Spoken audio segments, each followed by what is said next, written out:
அப்போஸ்தலனாகிய பவுல் பிலிப்பியருக்கு எழுதின நிருபம் 2ஆம் அதிகாரம் 12ஆம் வசனத்திலிருந்து 16ஆம் வசனம் வரைக்கும் நாம் வாசிக்கலாம்.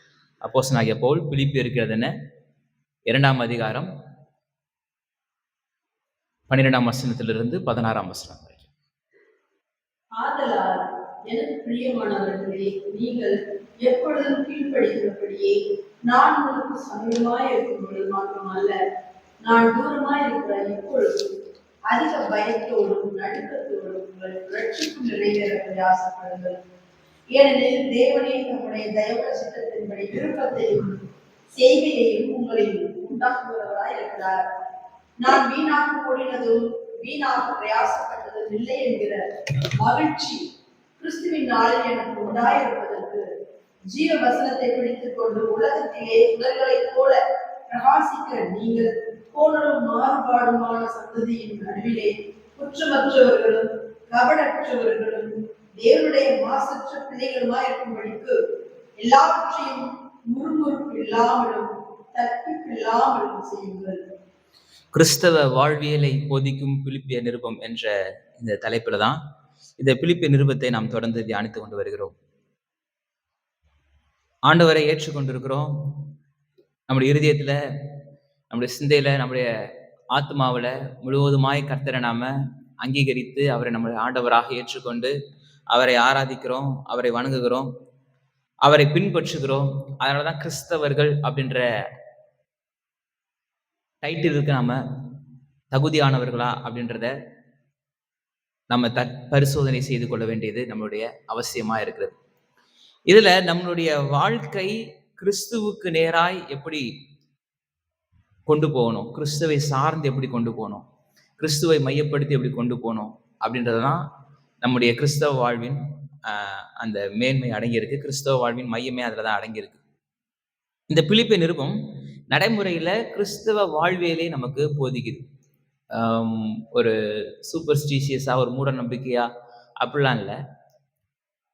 ரொம்ப ப்ராக்டிக்கலா யதார்த்தமான வாழ்க்கையில நாம் சந்திக்கின்ற சூழ்நிலை மத்தியில சொல்றது ஈஸி, அதை செயல்படுத்துறது கஷ்டம். நீ அப்படி பண்ணு, இதை செய், அப்படிப்பட்ட ஒரு வாழ்க்கை வாழு, இப்படிப்பட்ட ஒரு வாழ்க்கையை நீ நடந்துக்கோ, இந்த மாதிரியான செயல்களை நீ செய், இப்படிப்பட்ட ஆவிக்குரிய ஜீவியத்துல நீ வாழ்ந்து நடந்துக்கோ அப்படின்னு சொல்லிட்டு சொல்றது ஈஸி, ஆனா செய்யறது கஷ்டம் அப்படின்ட்டு நிறைய நேரத்துல நினைக்கலாம். ஆனா இந்த பிலிப்பிய நிருபம் நமக்கு ரொம்ப பிராக்டிக்கலா, ரொம்ப யதார்த்தமா நடைமுறைப்படுத்தக்கூடிய எல்லா காலத்திலும் எல்லா சூழ்நிலைகளிலும் நம்ம கிறிஸ்துவை எப்படி அவருடைய சித்தங்களையும் அவருடைய நோக்கங்களையும் அவருடைய தரிசனங்களையும் அவர் நமக்கு கொடுத்த எல்லா காரியங்களையும் நம்முடைய சரீரத்தினாலே நிறைவேற்ற முடியும். இந்த பூமிக்குரிய வாழ்க்கையிலேயே அவருக்கு பிரியமாய் அவருக்கு ஏற்றபடி அவருடைய நோக்கத்தை நம்ம எப்படி நிறைவேற்றுகிறது அப்படின்றதுதான் இந்த பிலிப்பிய நிருபம் நமக்கு போய்த்து வருகிறது. அதுல கொஞ்சம் கொஞ்சமா சில சத்தியங்களாக நம்ம பார்த்துட்டு வந்திருக்கிறோம். சில பேராகிராஃபா நம்ம பார்த்துட்டு வந்திருக்கிறோம். அதுல இந்த 2ஆம் அதிகாரமே பார்த்தீங்கன்னா துவக்கத்திலேயே எப்படி சொல்லிட்டாரு, என் சந்தோஷத்தை நிறைவாக்குங்கள், என் சந்தோஷத்தை நிறைவாக்குங்கள் அப்படின்ட்டு ஒரு ஊழியக்காரன் இந்த நிருபத்தை எழுதுறாரு, அந்த சபைக்கு எழுதுறாரு. அந்த சபைக்கு மாத்திரமல்ல, நமக்கும் இவர் ஒரு போதகராக இருக்கிறாரு. நம்முடைய திருச்சபைக்கும் அப்போஸ்தலனாகிய பவுல் ஒரு போதகராக இருக்கிறாரு. உலகத்தில் இருக்கிற எல்லா திருச்சபைகளுக்கும் அவரு ஒரு போதகராக இருக்கிறாரு. இன்னும் கிறிஸ்து வரும் மட்டும் இருக்கிற திருச்சபைகளுக்கு அவரு ஒரு போதகராக இருக்கிறாரு. இந்த பிலிப்பு பட்டணத்துக்கு மாத்திரமல்ல, அன்னைக்கு இருந்த ஆதி திருச்சபையில இருக்கிற அந்த ஆசியா மைனர்ல இருந்த திருச்சபைகளுக்கு மாத்திரமல்ல, அவர் ஏற்படுத்தின திருச்சபைகளுக்கு மாத்திரமல்ல, இப்போ உதாரணத்துக்கு ரோமாபுரி திருச்சபை அவர் ஏற்படுத்தல, ஆனாலும் அவர்களுக்கு நிருபத்தை எழுதி அவர்களை பலப்படுத்துறாரு. அப்ப இன்றைக்கும் கிட்டத்தட்ட 2000 வருஷம் ஆச்சு இதெல்லாம் எழுதி இருந்தா கூட இன்னைக்கும் நமக்கு இது ரொம்ப பிராக்டிக்கலா நம்ம அப்ளை பண்ணக்கூடிய விதத்துல, நமக்கு நடைமுறைப்படுத்தக்கூடிய விதத்துல, இன்னும் கிறிஸ்துவின் நாள் வர வரைக்கும், சபை இந்த பூமியில இருக்கும் வரைக்கும் இது நமக்கு ஒரு பெரிய ஒரு பாடமாக இருக்கும். அப்படி நம்முடைய ஊழியக்காரன் நமக்கு போதிக்கக்கூடிய ஒரு போதகனுடைய சந்தோஷத்தை நிறைவாக்க வேண்டியது நம்முடைய கடமையா இருக்கு. இங்க அப்போஸ்தலனாகிய பவுலுடைய சந்தோஷம் எதனால வருது? ஜெயில இருக்கேன், இப்ப நான் ஜெயில இருந்து விடுதலை ஆயிட்டா எனக்கு சந்தோஷம். எனக்கு சரியா சாப்பாடு கிடைக்க மாட்டுது, எனக்கு நல்ல உணவு கிடைச்சா எனக்கு ஒரு சந்தோஷம். என்னை யாருமே மதிக்க மாட்டாங்க, சில பேர் என்னை வந்து விரோதிக்கிறாங்க, சில நேரத்துல சில பேர் பகைக்கிறாங்க. இதெல்லாம் மறைஞ்சு போச்சுன்னா எனக்கு ஒரு சந்தோஷம். இப்படிப்பட்ட சந்தோஷத்த தான் அவர் வந்து இங்க மென்ஷன் பண்றாரான்னு கேட்டா, இல்ல. இங்கே அவருடைய சந்தோஷம் எதனால வருது? சூழ்நிலை எப்படி வேணா இருந்துட்டு போகுது. அது கர்த்தர் மாத்துவாரு. கர்த்தர் அத நன்மையா மாற்றுவாரு. அதையும் சொல்றாரு. அதெல்லாம் மாறக்கூடாது. அத பத்தியதான உலக வாழ்க்கையை குறித்ததான எந்த விதமான கன்சர்னும், எந்த விதமான கவலையும் நமக்கு இருக்கக்கூடாதுன்ட்டு இங்க அவர் போதிக்கவும் இல்ல. நானும் அப்படி சொல்லவும் இல்ல. பைபிள் அப்படி சொல்லல. அதனால தான் நான் அப்படி சொல்லல. இங்க அவர் சந்தோஷம்ன்றது எதன் அடிப்படையில இருக்கு?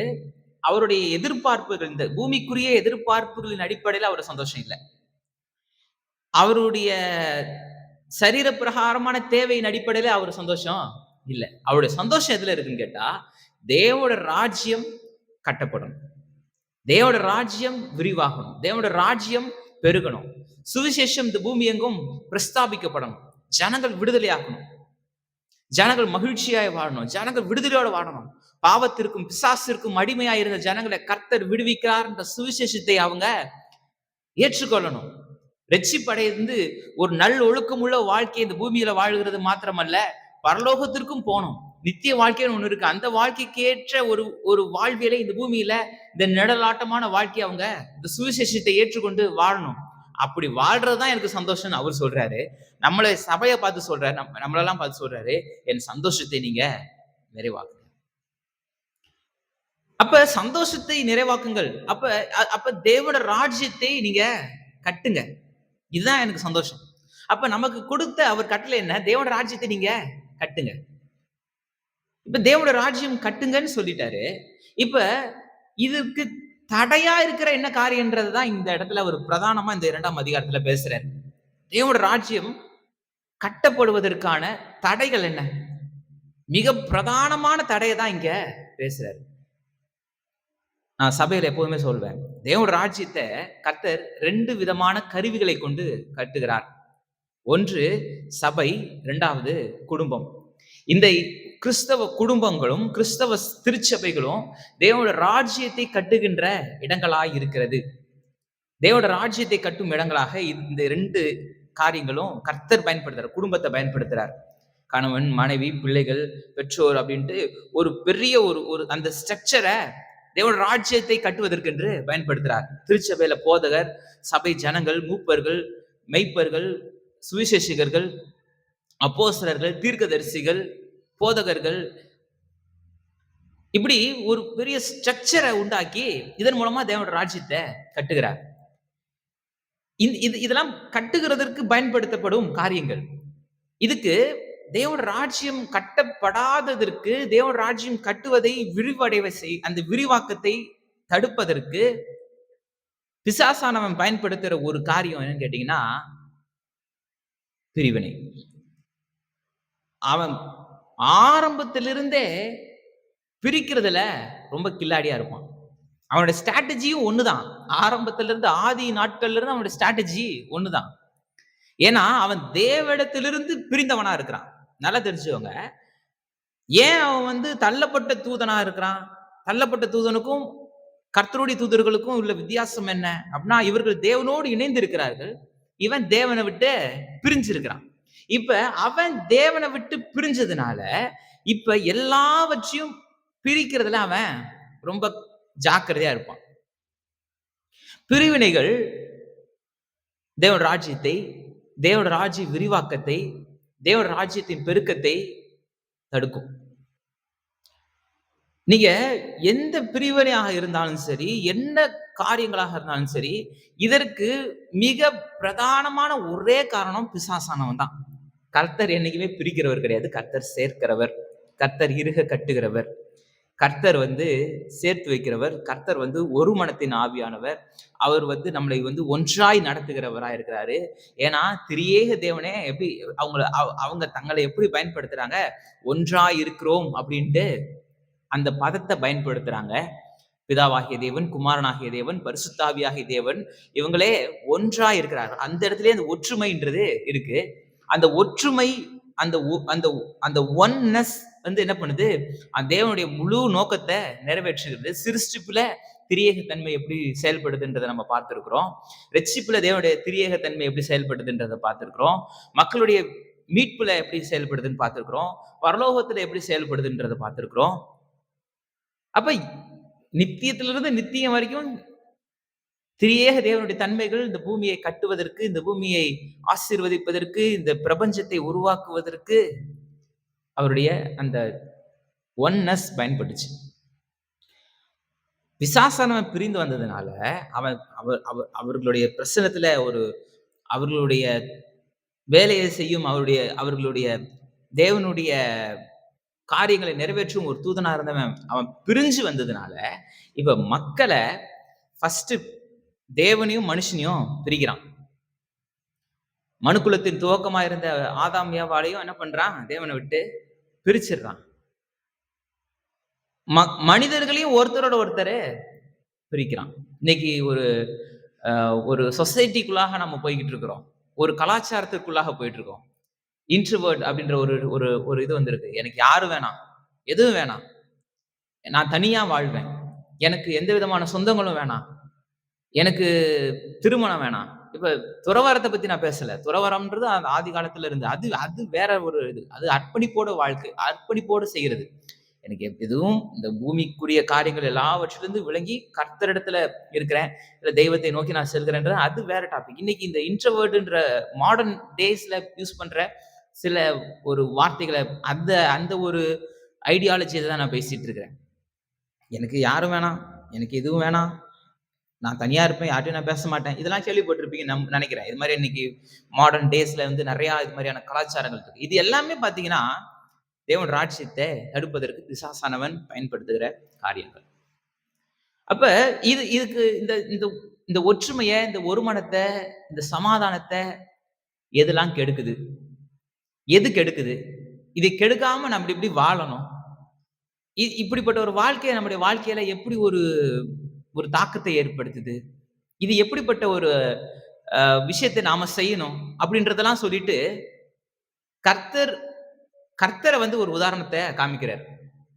ஃபர்ஸ்ட் உதாரணமே யாரை காமிக்கிறாரு? கர்த்தரை காமிக்கிறாரு. அப்புறம் தன்னை காமிக்கிறாரு, தீமோத்தேயை காமிக்கிறாரு, எப்போப்புறத்தை காமிக்கிறாரு. அப்படி ஒரு 4 உதாரணங்களை காமிக்கிறாரு. இதுல முதல் ஃபர்ஸ்டே பாத்தீங்கன்னா ஆண்டவராக இயேசு கிறிஸ்துவ தான் இங்க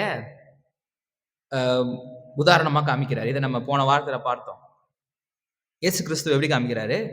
கிறிஸ்து இயேசுவில் இருந்த சிந்தை உங்களிலும் இருக்க கடவுது. 5ஆம் வசனத்துல சொல்றாரு, கிறிஸ்து இயேசுவில் இருந்த சிந்தையே அதே அந்த எக்ஸாக்டா இருந்த அதே காரியம் உங்களிலும் இருக்க கடவுது.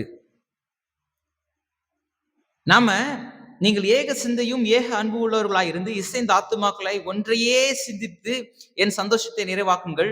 ஒன்றையும் இப்ப நாம என்ன செய்யணும்? ஒன்றையும் வாதினாலாவது வீண் பெருமையினாலாவது செய்யாமல் மனத்தாழ்மையினாலே ஒருவரை ஒருவர் தங்களிலும் மேன்மையானவர்களாய் எண்ண கடவீர்கள். அதாவது உங்க வாழ்க்கையில நீங்க மற்றவர்களுக்கும் ஒரு இம்பார்ட்டன்ஸை கொடுங்க, மற்றவர்களுடைய நிலையும் நீங்க கொஞ்சம் கன்சர்ன் பண்ணுங்க.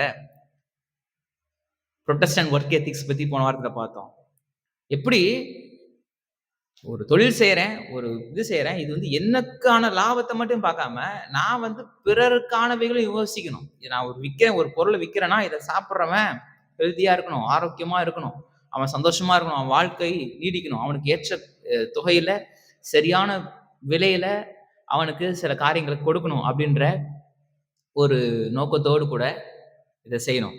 அப்ப தனக்கானவைகள் அல்ல பிறனுக்கானவைகளையும் நோக்குவானாக கிறிஸ்து இயேசுவில் இருந்த சிந்தை உங்களிலும் இருக்க கடவுது. இப்ப இயேசு கிறிஸ்துவ விளக்க ஆரம்பிக்கிறார். அவர் தேவனுடைய ரூபமா இருந்தும், இயேசு கிறிஸ்து நித்தியத்திலிருந்து நித்தியம் வரைக்கும் இருக்கிறவர். உண்டானதொன்றும் அவராலே அல்லாமல் உண்டாகவில்லை. நீங்க யோவான் சுவிசேஷம் 1ஆம் அதிகாரம் 1ஆம் வசனம் எப்படி சொல்லுது? அந்த வார்த்தை தேவனிடத்தில் இருந்தது, அந்த வார்த்தை தேவனாய் இருந்தது. அப்ப அந்த முந்தின நிலையில தேவனாய் இருந்தார். பிதாவை ஒருவரும் ஒரு காலம் கண்டதில்லை. அப்ப தேவனுக்கு முன்பாக தூதர்கள் அவர்கள் ஆராதிக்கும் பொழுது தேவன் அவங்க பார்க்கணும் அப்படின்னா யார பாக்குறாங்க? அங்க ஆண்டவராய் இயேசு கிறிஸ்துவை பாக்குறாங்க. ஏன்னா பிதாவாகிய தேவனை அவர் அவர் சர்வத்திலும் வியாபித்து இருக்கிறாரு, சர்வத்திலும் நிறைந்திருக்கிறார். அவரை வந்து ஒரு ஒரு பர்டிகுலர் ஒரு இடத்துல வச்சு நம்ம என்ன பண்ண முடியாது, அடக்கவே முடியாது. இங்க பிதாவின் வெளிப்படும் ரூபமாக ஆண்டவராக இயேசு கிறிஸ்து இருக்கிறார். அதான் திருத்துவத்தின் 2ஆம் நபராக இருக்கிறார். அவருடைய குமாரனாக அங்க இருக்கிறார். அவரைதான் வந்து நித்தியமா பார்த்துட்டு இருக்கிறாங்க, அவர் ஆராதிச்சிட்டு இருக்காங்க. அவருடைய வல்லமை, ஏன்னா எல்லாமே சகலமும் அவருக்கென்றும் அவரை கொண்டும் சிருஷ்டிக்கப்பட்டிருக்கிறது. கொலோசியர்ல வாசிக்கிறோம்ல, அடுத்தடுத்து வருவோம். எல்லாமே அவருக்கு மூலமா தான் உண்டாகி இருக்கு. அப்படி இருந்தவர் இப்ப பூமிக்கு வந்துட்டாரு. யோவான் சுவிசேஷம் 8ஆம் அதிகாரம் 56, 57, 58ஆம் வசனம் வாசிச்சீங்கன்னா, நான் இருக்கிறேன் அப்படின்றாரு. வாசிங்க 58 யோவான் 8.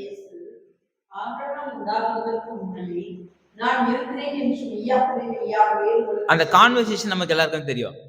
யூதர்களுக்கும் இயேசு கிறிஸ்துவுக்கும் இடையான கான்வர்சேஷன்.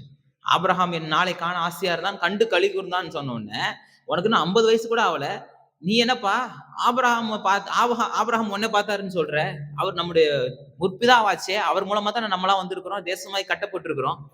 நீ என்னன்னா அவர் வந்து உன்னை பார்த்தாரு, உன் நாளை காண ஆசையா இருந்தாரு, கண்டு கழிந்து கூர்ந்தாருன்னா சொல்லிட்டு இருக்கிற, என்னப்பா 50 வயசு கூட உனக்கு ஆகல அப்படின்றாங்க.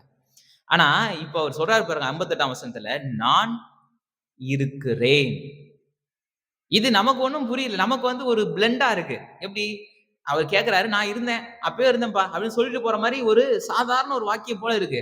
ஆனா அவர் நான் இருக்கிறேன் அவர் சொன்னது இவங்களுக்கு ஒரு பெரிய ஒரு சத்தியத்தை வெளிப்படுத்துது. அவங்களுக்கு விளங்க வேண்டிய விதத்தில் விளங்கிறோம். ஏன்னு கேட்டீங்கன்னா, இந்த நான் இருக்கிறேன்ற வார்த்தைய மோசேயிட்ட கர்த்தர் வெளிப்படுத்தின வார்த்தை. நான் யாரு ஆண்டவரே நீங்க யாருன்னு சொன்னா, அவர் சொல்றாரு நான் இருக்கிறவராகவே இருக்கிறேன்றாரு. நான் இருக்கிறவராகவே இருக்கிறேன்னு சொன்ன அந்த தேவனை அவங்க ஆராதிச்சுட்டு இருந்தாங்க. கர்த்தர் யாரு அப்படி இன்னைக்கு கூட பாத்தீங்கன்னா அவங்க காட் GODன்னு எழுத மாட்டாங்க. இன்னைக்கு யூதர்கள் ஏதாவது அந்த ஜூயிஷ் பீப்புள் ஏதாவது சோசியல் மீடியால எழுதும்போது தேவனை குறிப்பிடுறதுக்கு காட்னு எழுத மாட்டாங்க. G போட்டு ஒரு ஐபோன் போட்டு D போடுறாங்க. துணிகரமா தன் நாவினால அறிக்கை செய்ய மாட்டாங்க. துணிகரமா கர்த்தரோட நாமத்தை பயன்படுத்த மாட்டாங்க. மோசேயிட்ட கர்த்தர் வெளிப்படும் போது நான் இருக்கிறவராகவே இருக்கிறேன்ட்டு கர்த்தர் இங்க வெளிப்படுறாரு. இங்க இயேசு கிறிஸ்து சொல்றாரு நான் இருக்கிறேன் அப்படின்னா இவங்களுக்கு எப்படி இருந்திருக்கும் பாருங்க. நான் சொல்லியிருக்கேன்ல, இந்த ஸ்கிரைப்ஸ் இருக்காங்கல்ல, அவங்க அந்த எலோஹிம், எல்ஷடாய், யாவே அப்படின்ற நாமத்தை எழுதும் பொழுது அவங்க எழுதுகோல தண்ணீரை நனைச்சிருவாங்களாம், எந்திரிச்சு நின்று எழுதுவாங்களாம்.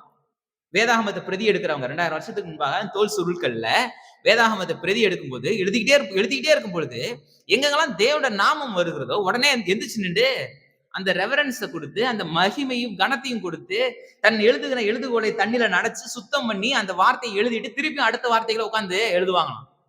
இந்த அளவுக்கு அவங்க பயபக்தியா இருக்கிற ஜனங்க கர்த்தர் சொல்றாரு, இயேசு கிறிஸ்து சொல்றாரு நான் இருக்கிறேன் அப்படின்ட்டு அவங்களுக்கு ரொம்ப தெளிவா தன்னை வெளிப்படுத்தி காமிச்சிருக்கிறாரு. இன்னும் யோவான் சுவிசேஷம் 17ஆம் அதிகாரம் 5ஆம் வசனத்துல சொல்றாரு, உலகம் உண்டாகிறதற்கு முன்னே நான் இருக்கிறேன் அப்படின்றாரு. எபேசியர் 1ஆம் அதிகாரம் 4ஆம் வசனத்துல சொல்றாரு, உலக தோற்றத்திற்கு முன்னே. எபேசியர் 1:4 அப்படியே வருது. கொலைசேர்க்கிறது நிருபம் 1ஆம் அதிகாரத்துல 15-16 வசனம் ரொம்ப முக்கியமான வசனம். கொலைசேர் 1ஆம் அதிகாரம் 15-16 வசனங்கள். அவர் அதரிசனமான தேவனுடைய தற்சொரூபமும் சர்வ சிருஷ்டிக்கும் முந்தின பேருமானவர். அவர் அதரிசனமான அந்த தேவனுடைய தற்சொரூபமா இருக்கிறாரு. அப்ப தூதர்கள்லாம் கோடான கோடி தூதர்களும் நித்தியமாய் தேவனை அவங்க இயேசு கிறிஸ்துவின் மூலமா தான் பாக்குறாங்க. அப்புறம் அடுத்த வசனம் பாருங்க, ஏனெனில் அவருக்குள் சகலமும் சிருஷ்டிக்கப்பட்டது, பரலோகத்தில் உள்ளவைகளும் பூலோகத்தில் உள்ளவைகளும் ஆகிய காணப்படுகிறவைகளும் காணப்படாதவைகளுமான சகல வஸ்துகளும் சிங்காசனங்களானாலும் சரி, கர்த்தத்துவங்களானாலும் அதிகாரங்களானாலும் சகலமும் அவரை கொண்டும் அவருக்கென்றும் சிருஷ்டிக்கப்பட்டிருக்கு. அவருக்குள், அவரை கொண்டு, அவருக்கென்று சகலமும் சிருஷ்டிக்கப்பட்டிருக்கு. இப்படிப்பட்டவர் ஆண்டவர். இந்த ஆண்டவர்ன்றவரு நம்ம பார்க்கிற நமக்கு மாதிரியாய் முன்மாதிரியாய் வைத்திருக்கிற அந்த முன்மாதிரியா ஆண்டவருடைய மகத்துவத்தை நான் சொல்லிட்டு இருக்கேன். கிறிஸ்துவின் மகத்துவத்தை நான் பேசிட்டு இருக்கேன். அவர் எவ்வளவு ஒரு மகத்துவம் உள்ள தேவன். இவ்வளவு ஒரு மகத்துவம் உள்ள தேவன். எல்லாவற்றையும் சிருஷ்டித்த தேவன். நீங்க வந்து யூடியூப்ல போட்டு பாத்தீங்கன்னா நட்சத்திரங்களை குறித்ததான சில ஆய்வுகளை நீங்க பாத்தீங்கன்னா ஸ்டார்ஸ் உடைய சைசஸ், இந்த பிரபஞ்சத்தின் பிரம்மாண்டங்களை நீங்க பார்த்தீங்கன்னா எவ்வளவு ஆச்சரியப்படும் விதத்துல இருக்குல்ல. ஒரு சூரியன்ல இருந்து அதோட ஒளி நம்ம இடத்துல வர்றதுக்கே கிட்டத்தட்ட 8.5 நிமிஷம் ஆகுது. நமக்கு இங்க ரொம்ப ரொம்ப பக்கத்துல இருக்கிற நம்மளுடைய துணைக்கோள் நிலாக்கு போறதுக்கு போனோம்னா கிட்டத்தட்ட 3 லட்சம் கிலோமீட்டர் கிட்ட இருக்கு. ஒரு பக்கத்து நட்சத்திரங்களுக்கு போனாலே கிட்டத்தட்ட, அதாவது லைட் ஸ்பீட்ல, அதாவது ஒரு செகண்டுக்கு 3 லட்சம் கிலோமீட்டர் ஸ்பீடு போக முடியுமா? ஒரு செகண்டுக்கு 3 லட்சம் கிலோமீட்டர் போயிடணும். நிலாவுக்கு ஒரு செகண்ட்ல போயிடும். இவ்வளவு ஸ்பீட்ல போனாலே 4 வருஷம் ஆகுமா அடுத்த நட்சத்திரத்துக்கு போறதுக்கு. நட்சத்திரங்களுடைய பிரம்மாண்டங்கள், சில நட்சத்திரங்கள் முழுக்க முழுக்க நம்ம டைமண்ட்ஸ் இருக்குல்ல, இதே இதே காம்போனன்ட்ல ஒரு ஒரு ஸ்டாரே இருக்கு. ஒரு சூரியன் மாதிரி ஒரு ஸ்டார், ஃபுல்லும் ஒரு டைமண்ட் மாதிரி ஒரு ஸ்டார் இருக்கு அப்படின்றாங்க. இன்னும் பல கோள்கள் அப்படி இருக்கு. பல்சர் ஸ்டார்ஸ் சொல்றாங்க, நியூட்ரான் ஸ்டார்ஸ் சொல்றாங்க, நெபுலாஸ் இருக்கு, நட்சத்திரங்கள் உருவாகுகின்ற இடங்கள் இருக்கு. இதெல்லாம் எவ்வளவு அதனுடைய கெமிக்கல் காம்போனன்ட்ஸ், அதனுடைய அந்த சேர்மங்கள்லாம் எவ்வளவு ஆச்சரியப்படும் விதத்துல அதெல்லாம் இருக்குல்ல. இவைகள் எல்லாவற்றையும் அவருக்குள்ளாக அவருக்கென்று எல்லாவற்றையும் சிருஷ்டித்திருக்கிறார். இவ்வளவு மகிமையான தேவன். இதனாலதான் தூதர்கள் அவரை போற்றுகிறாங்க, வணங்குகிறாங்க, ஆராதிக்கிறாங்க. சும்மா டேப் ரெக்கார்ட் பண்ணி வச்ச மாதிரி அப்படியே அவங்க வந்து எந்த விதமான உணர்வற்றவர்களாய் அவங்க என்ன பண்ணல, கர்த்தரை துதிக்கல. உணர்வே இல்லாம ஒரு மிஷின் மாதிரி நீ என்ன துதிச்சிட்டாரு அப்படின்ட்டு ஒரு பர்டிகுலர் பீப்புள்ஸ, இப்ப நம்ம இந்த பழைய கதைகள்லாம் வாசிச்சு பாத்தீங்கன்னா, ராஜாக்கள் வந்து பாத்தீங்கன்னா அவங்க அரண்மனையில துதி பாடுறதுக்குனே ஒரு குரூப் வச்சிருப்பாங்க. எவனா துதி பாடுறாங்களோ அவனதான் வச்சிருப்பாங்க. அது வேற விஷயம். ராஜாதி ராஜ மாத்தாண்ட ராஜ குலோத்துங்கன்ட்டு ஒரு பெரிய குரூப்ப வச்சிருப்பாங்க. அது மாதிரி தூதர்கள் வந்து எந்த விதமான உணர்வு இல்லாம, எந்த விதமான இது இல்லாம சும்மா அப்படியே ஒரு மிஷின் மாதிரி சொல்றதுக்குன்னு, இப்ப நம்ம இந்த கிறிஸ்டியன் பைபிள் ஸ்டோர்ஸ்ல எல்லாம் ஒரு மிஷின்ஸ் இருக்கு. சும்மா ஒரு பெட்டி மாதிரி இருக்கும். வாங்கி பிளக்ல மாட்டீங்கன்னா அது 24 மணி நேரமும் அது ஓடிட்டு இருக்கிற வரைக்கும் அந்த தேவனை துதிக்கிற பாடல்களை பாடிக்கிட்டே இருக்கும். ரெக்கார்ட் பண்ணி ஃபீட் பண்ணி வச்ச பாடல்களை பாடிக்கிட்டே இருக்கும். அது மாதிரி தூதர்கள் ஒரு மிஷின் மாதிரி கடவுள் உண்டாக்கல. அவங்க கர்த்தரை துதிக்கிறாங்க. எப்படி துதிக்கிறாங்க? கர்த்தருடைய மகத்துவத்தை எண்ணி துதிக்கிறாங்க. அவருடைய பிரம்மாண்டத்தை பார்த்து துதிக்கிறாங்க. அவருடைய சிருஷ்டிப்பின் அந்த பெரிய ஒரு அதிசயத்தை பார்த்து துதிக்கிறாங்க. அதான் வானங்கள் தேவனுடைய மகிமையை வெளிப்படுத்துது. இப்படிப்பட்ட இயேசு கிறிஸ்து, இப்படிப்பட்ட திரித்துவத்தின் 2ஆம் நபராய் இருந்த தேவன் நமக்காய் இறங்கி வந்தார். அதான் சொல்றாரு, அவர் தேவனுடைய ரூபமாயிருந்தும், தேவனுடைய ரூபமாயிருந்தும் அவர் தம்மைத்தாமே வெறுமையாக்கினார். அடிமையின் ரூபம் எடுத்து மனுஷ சாயலானார். மனுஷன் தேவனுடைய சாயல உண்டாக்கப்பட்டவன். மனுஷனை கடத்தருக்கு உண்டாக்கும் போது எப்படி உண்டாக்குறாரு?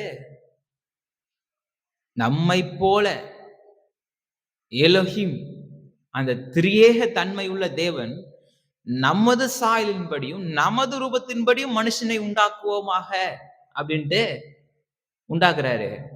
ஆனா அவன் இதை இழந்து போயிடுறான். அத அவன் இல்ல, அவன்கிட்ட அந்த மகிமை இல்ல, அவன்கிட்ட அந்த கனம் இல்ல, அந்த ஒரு பிரகாசம் இல்ல, அந்த ஒளி இல்ல. இப்ப அவன் அடிமையா இருக்கிறான். யாருக்கு அடிமையா இருக்கிறான்? பிசாசுக்கு அடிமையா இருக்கிறான். இப்ப பிசாசு ஒண்ணு செய்ய சொன்னா இவனால அத நோ சொல்ல முடியல. ஏன்னா அதற்கு அடிமைப்பட்டு இருக்கிறான். அதுக்கு இசைந்து கொடுக்கக்கூடியவனா இருக்கிறான். இயேசு கிறிஸ்து அந்த அடிமையின் ரூபம் எடுக்கிறார். கர்த்தர் ஆதாமை உண்டாக்கும் பொழுது ஒரு ரூபம் இருந்துச்சு, அதுதான் அவன் இழந்து போயிடுறான். அந்த ரூபத்தை இயேசு கிறிஸ்து அந்த ரூபத்தோடு கூட வரல. நீங்க போன வாரத்தை சொன்ன கிறிஸ்து இயேசுனான இயேசு கிறிஸ்துனான்ற காரியத்தை விலகி சொன்னேன். அது மாதிரி இயேசு கிறிஸ்துவ மனுஷகுமாரன், தேவகுமாரன் 2 பதங்கள்ல சுவிசேஷ புஸ்தகங்கள்ல நம்ம பார்க்கிறோம். தேவகுமாரன்னா அவருடைய டிவைன் நேச்சரை சொல்லுது. மனுஷகுமாரன்னா அவருடைய ஹியூமன் நேச்சரை சொல்லுது. இப்ப இயேசு கிறிஸ்து அவரை மென்ஷன் பண்ணும்போது என்ன சொல்றாரு? நான் தேவகுமாரன் அப்படின்ட்டு யாரையுமே அவங்கள மிரட்டல. நல்லா பாத்தீங்கன்னா, நான் யார் தெரியுமா? நான் தேவன் குமாரன். நான் எங்க இருந்து வந்தேன் தெரியுமா? நான் எப்படிப்பட்ட ஆள் தெரியுமா? அப்படியா சொன்னாரு? அவர் சொல்ற மனுஷகுமாரன், மனுஷகுமாரன், மனுஷகுமாரன். இப்படிதான் அவரை தன்னை அடையாளப்படுத்திக்கிறதே இப்படிதான் அடையாளப்படுத்துறாரு. இது எவ்வளவு ஒரு இது இல்ல? எவ்வளவு ஒரு நமக்கு ஒரு பெரிய ஒரு எக்ஸாம்பிள் இல்ல? இன்னைக்கு டைட்டிலே அதான் பார்த்தோம். டைட்டிலே சொல்லாம சொல்லிட்டு இருக்கேன். இன்னைக்கு என்னன்னா, நம்முடைய வாழ்க்கையில ஆண்டவர் எப்படி தாக்கத்தை ஏற்படுத்துகிறார்? எப்படி ஒரு பாதிப்பை ஏற்படுத்துகிறார்? நம்முடைய வாழ்க்கை கிறிஸ்தவ வாழ்வியல நம்ம வாழும் பொழுது நமக்கு எப்படிப்பட்ட தாக்கத்தை ஆண்டவர் ஏற்படுத்துகிறார் அப்படின்றதான் நம்ம பார்க்க ஆரம்பிப்போம். அதுதான் நம்மளுடைய டைட்டில் இன்னைக்கு. இயேசு கிறிஸ்து தன்னை மென்ஷன் பண்ணும்போதெல்லாம் மனுஷகுமாரன், மனுஷகுமாரன் தன்னுடைய அந்த ஹியூமன் நேச்சரை தான் அவர் என்ன பண்றாரு? காமிக்கிறார்.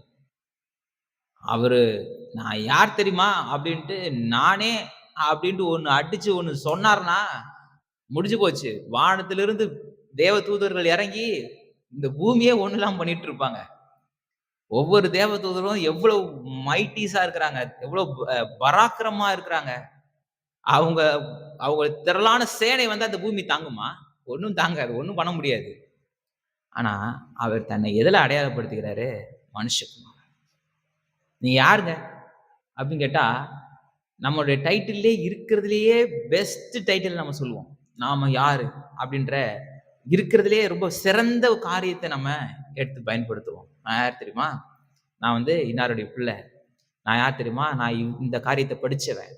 நான் யார் தெரியுமா? இந்த டைட்டிலுக்கு சொந்தக்காரன். நான் யார் தெரியுமா? இது தப்பும் கிடையாது. ஏன்னா இப்ப சிலதுல ரெவரண்ட் போடுறத தப்புன்னு நினைச்சிட்டாங்க. ரெவரண்ட் கிடையாது, ரெவரெண்ட். இதே ரொம்ப நாள் கழிச்சு காலேஜ் பைபிள் காலேஜ் போனதுக்கு அப்புறம் எனக்கு இந்த விஷயமே தெரியும். ரெவரெண்ட்னா மரியாதைக்குரியவர். ரெவரெண்ட் அப்படின்னா எப்படி டாக்டர்னா மருத்துவம் பார்க்கிறவரு, வக்கீல் அப்படின்னா அவர் வந்து வாதாடுறவரு, இன்ஜினியர்னா பில்டிங் கட்டுறவரு, இல்ல வந்து மெக்கானிக்கல் இன்ஜினியர்னா ஒரு ஆட்டோமொபைல்ஸ்ல வேலை செய்யறவர். இது மாதிரி ஒரு ஒரு டீச்சர் அப்படின்னா போதிக்கிறவங்க அப்படின்ற ஒரு டைட்டில் இருக்கும். அது மாதிரி ரெவரெண்ட் அப்படின்னாலே கர்த்தருக்கு மகிமையை செலுத்துகிறவர்கள், கிறிஸ்தவ போதகர் அப்படின்னு அர்த்தம். ரெவரெண்ட். அதான் ஆர்இவின்னு போட்டுறதே தப்பு நினைச்சிட்டு இருந்தேன் நான் ஸ்கூல் படிக்கும்போது. என்ன ரெவரண்ட்னா கர்த்தர் தானே கர்த்தர் மட்டும் தானே நம்ம மகிமைப்படுத்தணும். எதுக்கு நம்ம வந்து இப்படி டைட்டில் போட்டுக்கிறாங்க அப்படின்ட்டு ஒரு அறியாமையில நான் நினைச்சது உண்டு. சரி, அதெல்லாம் ஊழியக்காரங்க பெரிய பரிசுத்தவான்கள் அவங்களாம் போட்டுக்கிறாங்க போல இருக்கு அப்படின்ற மாதிரிலாம் யோசிச்சிருக்கேன். சில பேர் அதை தவிர்த்துருவாங்க. நான் கூட ஆரம்ப நாட்கள் அதெல்லாம் தவிர்த்துருவேன். ஆனா அப்புறம் தான் கொஞ்சம் புத்தி வந்துச்சு. அதுக்கப்புறம் தான் படிக்கும்போது தான் தெரிஞ்சுச்சு. ரெவரெண்ட் வேற, ரெவரெண்ட் வேற. ரெவரெண்ட் நீங்க பாத்தீங்கன்னா தெரியும். ரெவரெண்ட் ஸ்பெல்லிங்கா தான் வரும். டி-ல முடியும். அது வந்து கர்த்தருக்கு மகிமை செலுத்துகிறவர், கிறிஸ்தவ போதகர்னு அர்த்தம். கிறிஸ்தவ மார்க்கத்தை போதிக்கிறவர். அந்த ஒரு டைட்டிலுக்கு தான் அந்த ரெவரெண்ட். அது மாதிரி டைட்டில்ஸ் வந்து சில இதுல நமக்கு போட்டுக்கிறோம். எல்லாம் இது பண்ணிக்கிறோம். ஆனா இயேசு கிறிஸ்து தனக்கான டைட்டில் சொல்லும்போது மனுஷகுமாரன். தன்னை எந்த அளவுக்கு தன்னை லோவர் பண்ணி, எந்த அளவுக்கு தன்னை இது பண்ணி நமக்கு ஒரு முன்மாதிரியான வாழ்க்கைய வாழ்ந்து காமிச்சிட்டு போயிருக்கிறார். அதுதான் இங்க சொல்றாரு. தேவ ராஜ்யம் கட்டப்படணும்னா ஒற்றுமை அவசியம், ஒருமனம் அவசியம், பிரிவினை இருக்கக்கூடாது. அதுக்கு பிரிவினைக்கான பெரிய பிரதானமான காரணம் என்ன? உங்களுக்குள்ளாக இருக்கிற பெருமை. நான் யார் தெரியுமா? எப்படிப்பட்ட ஆள் தெரியுமா? எனக்கு நான் என்னென்ன காரியங்கள் செஞ்சிருக்கேன் தெரியுமா? என்னைய போய் அப்படி பேசிட்டானே, நான் எவ்வளவு நன்மை செஞ்சிருக்கிறேன், எனக்கு வந்து அவன் அவ்வளவு தீமை செஞ்சுட்டானே, இல்ல என்னை மதிக்கலையே, என்னைய வந்து இது பண்ணிட்டான், அதை பண்ணிட்டானே, இதை பண்ணிட்டானே அப்படின்ட்டு நம்ம வந்து ஒரு பெரிய இது காரியங்களை வச்சுட்டு இந்த பிரிவினைகளுக்கான விஷயங்களை நம்ம செஞ்சுக்கிட்டு இருக்கிறோம். ஆனா இப்படிலாம் பண்ணாதீங்க. என்ன சூழ்நிலையா இருந்தாலும் நீங்க உங்களுடைய அன்பை, உங்களுடைய ஏக்கத்தை, உங்களுடைய பகிர்ந்து கொள்ளுதல் எல்லாத்தையும் கர்த்தரிடத்தில் எதிர்பாருங்க. நீங்க ஏக சிந்தையும் ஏக அன்புள்ளவர்களாய் இருந்து இசைந்த ஆத்துமாக்களாய் ஒன்றையே சிந்தித்து சுவிசேஷத்தை பிரபலமாக்கணும், தேவன் ராஜ்யத்தை கட்டணும்ன்ற என்னுடைய சந்தோஷத்தை நிறைவாக்குங்க. ஒன்றையும் வாதினாலாவது வீண் பெருமையினாலாவது செய்யாமல் மனத்தாழ்மையினாலே ஒருவரை ஒருவர் தங்களிலும் மேன்மை உள்ளவர்களாய் எண்ணுங்க. இப்படிலாம் சொல்லிட்டு உதாரணத்தை சொல்றாரு. கிறிஸ்து இயேசுவில் இருந்த சிந்தை அவர் இந்த இவ்வளவு மகிமையோடு கூட இருக்கும்போதே தன்னை தாழ்த்தி, நான் போறேன், என்னுடைய சிருஷ்டிப்புகளை விடுவிக்க நான் போறேன் அப்படின்னு அவர் அங்க ஒரு முடிவு எடுக்கிறார்ல. அவரு அந்த முடிவெடுக்கிறதுக்கு ஒரு ஒரு ஒரு உந்துதல் இருந்துச்சுல்ல. யோசிச்சு பாருங்க. இவ்வளவு தூதர்கள் மகிமைப்படுத்துற இவ்வளவு கனமுள்ள ஒரு தேவன் தன்னை தாழ்த்தி இங்க வந்தார். எப்படி வந்தாராம்? அவர் தேவனுடைய ரூபமாயிருந்தும் தேவனுக்கு சமமாயிருப்பதை கொள்ளாடின பொருளாக எண்ணாமல் தம்மை தாமே வெறுமையாக்கி அடிமையின் ரூபம் எடுத்து மனுஷ சாயலானார். அவர் மனுஷ ரூபமாய் காணப்பட்டு மரண பரியந்தம், அதாவது சிலுவையின் மரண பரியந்தம் கீழ்ப்படிந்தவராகி தம்மை தாமே தாழ்த்தினார். ஆதலால் தேவன் எல்லாவற்றுக்கும் மேலாக அவரை உயர்த்தி இயேசுவின் நாமத்தினாலே வானோர் பூதலத்தோர் பூமியின் கீழானோருடைய முழங்கால்கள் யாவும் முடங்கும்படிக்கு பிதாவாகி தேவனுக்கு மகிமையாக இயேசு கிறிஸ்து கர்த்தர் என்று நாவுகள் யாவும் அறிக்கை பண்ணும்படிக்கு எல்லா நாமத்திற்கும் மேலான நாமத்தை ஆர்த்தினார். இப்ப அது வரைக்கும் அவருடைய மகத்துவத்தை, அவருடைய பிரம்மாண்டத்தை, அவருடைய ஆற்றலை கண்டு துதித்ததே அந்த தூதர்கள் இப்ப எப்படி துதிக்கிறாங்க? இப்ப எப்படி வணங்குகிறாங்க? அவருடைய அன்பை நினைத்து வணங்குகிறாங்க. அவருடைய அன்பை நினைச்சு அவரை துதிக்கிறாங்க. தான் சிருஷ்டித்த சிருஷ்டிப்புகளை விடுதலையாக்க தன்னுடைய ஜீவனை கொடுக்கிற ஒரு இறைவன், நான் ஆராதிக்கிற தேவன் அப்படின்ற உணர்வோடு கூட இன்னைக்கு தேவ தூதர்கள் என்ன பண்றாங்க? துதிக்கிறாங்க. அப்படின்ற அந்த உணர்வோடு கூட கர்த்தரை அவங்க மகிமைப்படுத்துறாங்க. நமக்கும் அந்த உணர்வு இருக்கணும். கர்த்தருடைய பிரம்மாண்டங்களை, கர்த்தருடைய சிருஷ்டிப்புகளை, கர்த்தர் நமக்காய் செய்த காரியங்களை, நமக்கு எதை வாங்கிக்கிட்டோம், நமக்கு என்ன கர்த்தர் உதவி செஞ்சாரு, இதன் அடிப்படையில மாத்திரம் நம்ம துதி இல்ல, அவருடைய அன்பை நினைச்சு, அவருடைய இரக்கத்தை நினைச்சு நம்ம துதிக்கணும். நமக்கு ஒரு பெரிய லெசன் இது. நமக்கு ஒரு பெரிய பாடத்தை இங்க கற்றுத்தராரு. சொல்லிட்டுதான் அடுத்தது 12ஆம் வசனத்தை ஆரம்பிக்கிறாரு. அதனால் எனக்கு பிரியமானவர்களே, நீங்கள் எப்பொழுதும் கீழ்ப்படுகிறபடியே நான் உங்களுக்கு சமீபமா இருக்கும் பொழுது மாத்திரமல்ல, நான் தூரமா இருக்கிற இப்பொழுதும். இப்ப அந்த இதெல்லாம் கிட்டத்தட்ட உங்களை பார்த்து 10 வருஷம் ஆச்சு. பிலிப்பு அப்போஸ்தலர் 16ஆம் அதிகாரத்துல பிலிப்பு திருச்சபையை அவர் ஸ்தாபிச்சு 10 வருஷம் கழிச்சு தான் அந்த லெட்டர் எழுதுறாரு. இப்ப பிலிப்பு பட்டணத்துல இல்ல, ஜியோகிராபிக்கலா அந்த அந்த சிச்சுவேஷனை நீங்க நல்லா புரிஞ்சுக்கணும். அந்த ஜனங்களுடைய நிலை, இதெல்லாம் வாசிக்கும் போது அந்த ஜனங்களோட நிலைன்றது நம்ம பேக் ஆஃப் த மைண்ட் இருக்கணும். அந்த ஜனங்க எப்படிப்பட்ட வாழ்க்கையை வாழ்ந்தாங்க, இவர் எப்படிப்பட்ட நிலையில இருந்தாருன்றதை நம்ம முதலாம் செய்தியில இருந்து சொல்லிட்டு வரோம் இல்ல, அந்த இதை மனதுல வச்சுக்கிட்டு தான் இதெல்லாம் வாசிக்கணும். இப்ப நான் சமீபத்துல இல்ல, நான் பக்கத்துல இல்ல, நான் தூரமா இருக்கிறேன். இப்ப அதிக பயத்தோடும் நடுக்கத்தோடும் உங்கள் ரட்சிப்பு நிறைவேற பிரயாசப்படுங்கள், என் சந்தோஷத்தை நிறைவாக்குங்கள்னு சொன்னவரு இப்ப என்ன சொல்றாரு? உங்கள் ரட்சிப்பு நிறைவேற பிரயாசப்படுங்கள்ன்றாரு. 1ஆம் அதிகாரம் 27ஆம் வசனத்துடைய பின்பகுதி எப்படி சொல்றாரு? நீங்கள் கிறிஸ்துவின் சுவிசேஷத்திற்கு பாத்திரராக மாத்திரம் நடந்து கொள்ளுங்கள்னு சொல்றாரு. இங்கே 2:12 சொல்றாரு, உங்கள் ரட்சிப்பு நிறைவேற பிரயாசப்படுங்கள். இது ஒரு நல்ல பிரதானமான கட்டளைகள், நமக்கு நம்ம பின்பற்ற வேண்டிய கட்டளைகள் இது. எபிரேய நிருபத்தை பார்க்கும்போது கடந்த வாரம் வரைக்கும் நான் பார்த்திருக்கோம், அந்த ரட்சிப்பு தான்.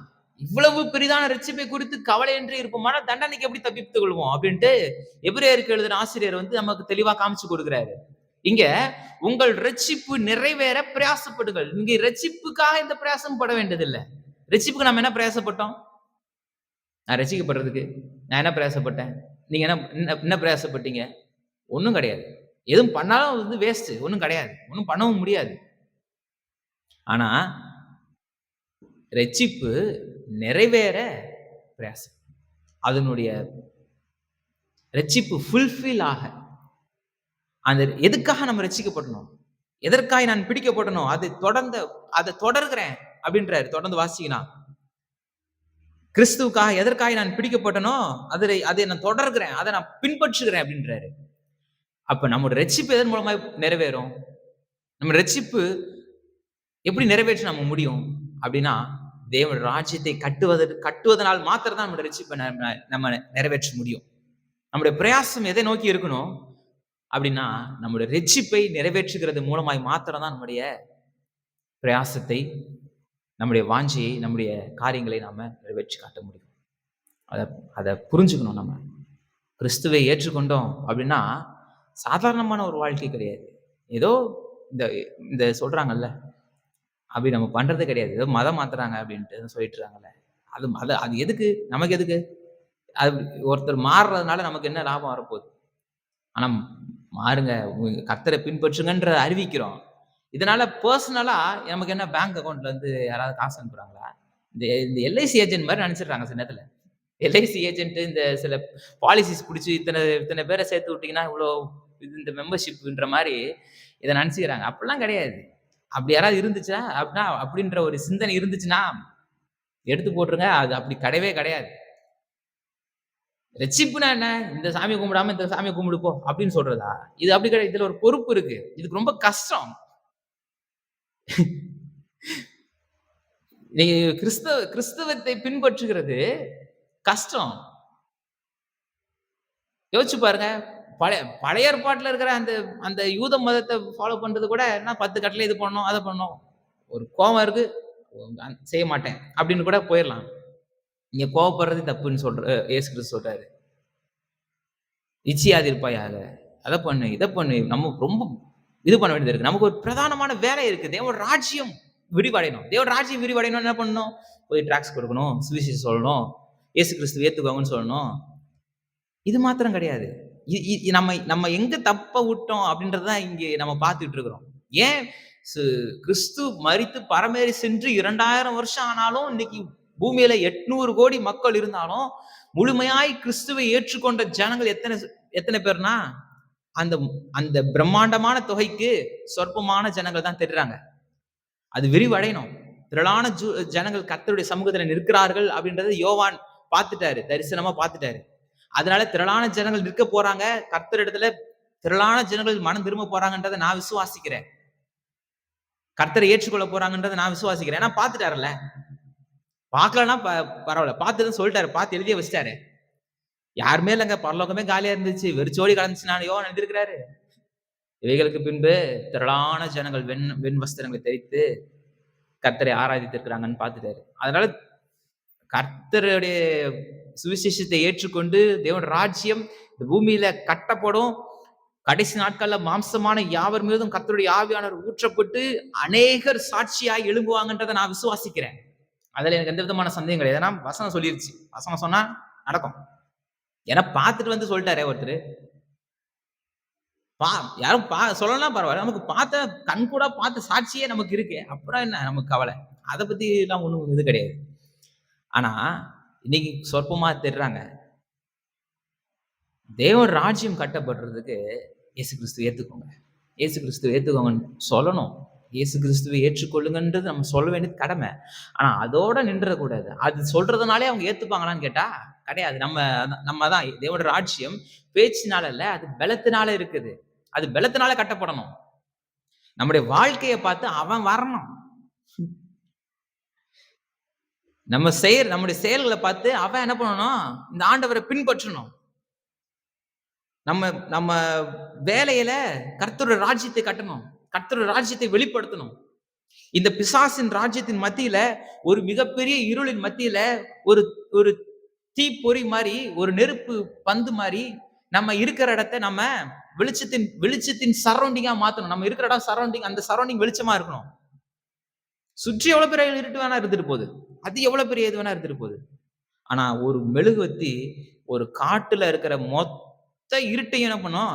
அந்த அந்த மெழுகுவத்தி இருக்கிற அந்த சரௌண்டிங் வெளிச்சமா தான் இருக்கும். அது போலதான் நாம எங்கெங்கெல்லாம் போறோமோ அந்த இடம் சுடர்களை போல நாம பிரகாசிக்க வேண்டியது நம்முடைய கடமை. அதுதான் இங்க சொல்றாரு. 13 வசனத்துல சொல்றாரு, ஏனெனில் தேவனே தம்முடைய தயவுள்ள சித்தத்தின்படி விருப்பத்தின் செய்கைகளையும் உங்களில் உண்டாக்குகிறவர். இப்ப என்னன்னா இயேசு கிறிஸ்து அவ்வளோ பெரியவரா இருந்தும் தன்னை தாழ்த்தி வந்தார்ல, அதே போல நீங்க மனத்தாழ்மையோடு கூட தேவனுடைய ராஜ்யம் கட்டப்படணும். அதற்கு நான் எந்த விதத்திலயும் நான் தடையா இருந்துடக்கூடாது அப்படின்றத மாத்திரம் உங்க வேலையா இருந்தாலும் சரி, உங்க குடும்பமா இருந்தாலும் சரி, உங்களுடைய எல்லா சூழ்நிலையா இருந்தாலும் சரி, இந்த ஒரு விஷயத்த மாத்திரம் மனசுல வச்சுக்கிட்டு நீங்க உங்க ரட்சிப்பு நிறைவேற பிரயாசப்படுங்க. அதற்கென்று ஓடுங்க. படிச்சா கூட என்ன படிச்சாலும் அத கர்த்தருக்குன்னு படிங்க. நான் தேவன் ராஜ்யத்தை கட்டுறதுக்கென்று இதை படிச்சுக்கிட்டு இருக்கேன். என்னுடைய படிப்புல நான் சிறந்தவனா இருந்து நான் நல்ல முறையில இந்த காரியங்கள் எல்லாவற்றையும் கற்றுக்கிட்டு நான் அநேகருக்கு பிரயோஜனப்படணும், அநேகரை அநேகரை சரிப்படுத்தணும், அநேகரை நல்வழிப்படுத்தணும், இந்த தேசத்தை நல்வழிப்படுத்தணும். இந்த தேசத்தை இன்னைக்கு இன்னைக்கு அதெல்லாம் பெரிய அரசியல் தேச பக்தர்கள்ன்ற பேர்ல இன்னைக்கு தேசத்தை நாசமாக்கி கொண்டிருக்கிறாங்க. நம்மளோட நோக்கம் அது கிடையாது. நம்முடைய என்ன இன்னைக்கு தேசத்தை ஆசீர்வதிக்கணும். நீங்க ஒரு அறிவானவர்களாய் சிறந்தவர்களாய் மாறி ஒரு நல்ல ஆட்சியாளர்களாய் ஒரு பெரிய ஒரு ஒரு அதிகாரிகளாய் உட்கார்ந்து அநேகருக்கு நீங்க வழிகாட்டுங்க. வாலிபர்களா இருக்கீங்க. ஒரு நல்ல பொசிஷன்ல போய் உட்கார்ந்துட்டு கர்த்தருக்கு பயந்து நல்லது செஞ்சு பாருங்க. அதுதான் தேவன் ராஜ்யம் கட்டப்படும். அப்படிதான் தேவன் ராஜ்யம் கட்டப்படும். நம்முடைய ஆவி, ஆத்மா, சரீரம், நம்முடைய பொருட்கள் எல்லாவற்றையும் வைத்து நம்முடைய திறமைகள், நம்முடைய தாளந்துகள், நம்முடைய எல்லா காரியங்களும் வைத்து தேவன் ராஜ்யத்தை கட்டுவதற்கு என்று நாம் பிரயாசப்படணும். மக்களை ஆசீர்வதிக்கணும், மக்கள் நல்வழிப்படணும், மக்கள் சிறந்தவர்களாய் மாறணும். அவர்களுக்கு எல்லாருக்கும் எல்லாம் கிடைக்கிற அளவுக்கு நம்ம போகணும். இந்த அளவுக்கு நம்ம முயற்சி செஞ்சுக்கிட்டு இருக்கணும். நம்முடைய முயற்சி அப்படி இருக்கணும். அந்த அளவுக்கு நம்முடைய பிரயாசம் இருக்கணும். சொல்லிட்டு ஏனெனில் தேவனே தம்முடைய தயவுள்ள சித்தத்தின்படி விருப்பத்தையும் செய்கைகளையும் உங்களில் உண்டாக்குறவராய் இருக்கிறார். நான் டாக்டர் ஆகணும் அப்படின்னு நீங்க நினைச்சீங்கன்னா அதெல்லாம் கர்த்தருடைய வேலை கிடையாது. நீ எல்லாத்தையும் தூக்கி போட்டு கர்த்தருடைய வேலையை செய், வா ஊழியத்துக்கு வா அப்படின்னு சொல்லியிருக்காங்க. அதுல சில நன்மைகள் இருக்கு. ஆனா இந்த உலக பிரகாரமான வேலையே வேஸ்ட், எல்லாம் வேஸ்ட். ஒன்னே ஒண்ணு கர்த்தருடைய வேலையை செய்யறது மாத்திரம் தான் வேஸ்ட். இது சரி அப்படின்ட்டு போதிச்ச காலங்கள் உண்டு திருச்சபை. நான் சொல்றேன், நீங்க எந்த வேலை செஞ்சாலும் அது கர்த்தருடைய வேலை தான். நீங்க என்ன வேலை வேணா செய்யுங்க. டீச்சரா இருங்க, டாக்டரா இருங்க, வக்கீலா இருங்க, மளிகை கடை வச்சிருங்க, என்ன கடை வேணா வச்சிருங்க, என்ன வேணா செய்யுங்க. அது எல்லாம் கர்த்தருடைய வேலை தான்.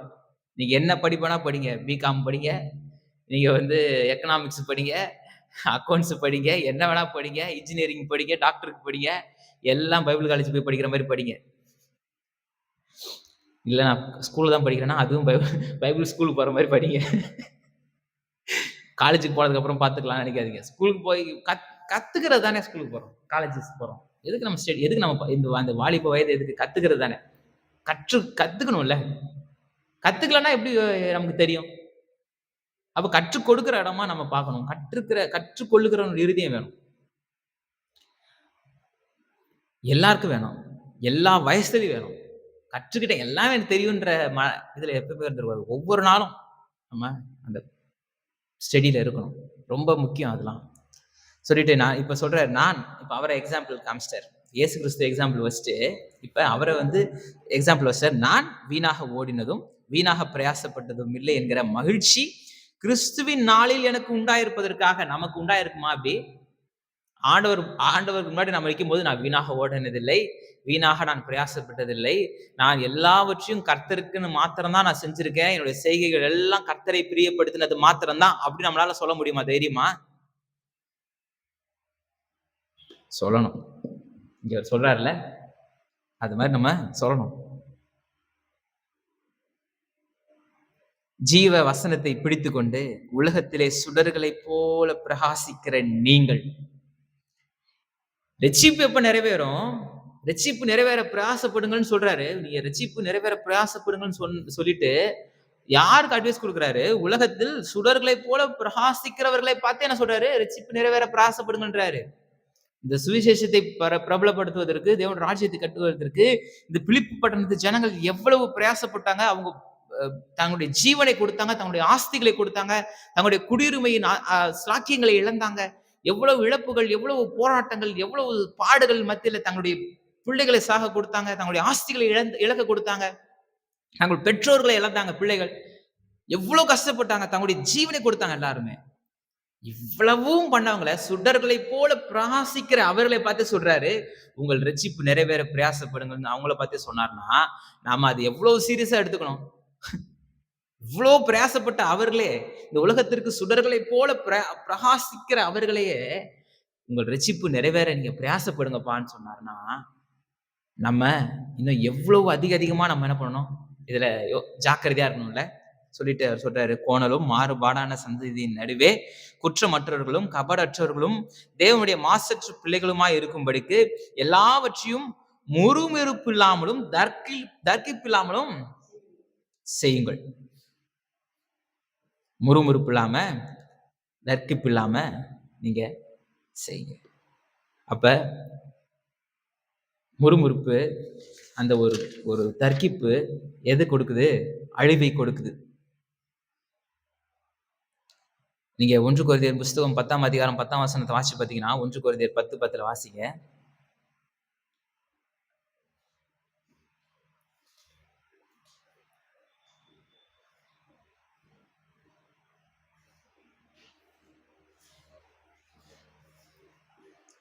1 கொரிந்தியர் 10:10.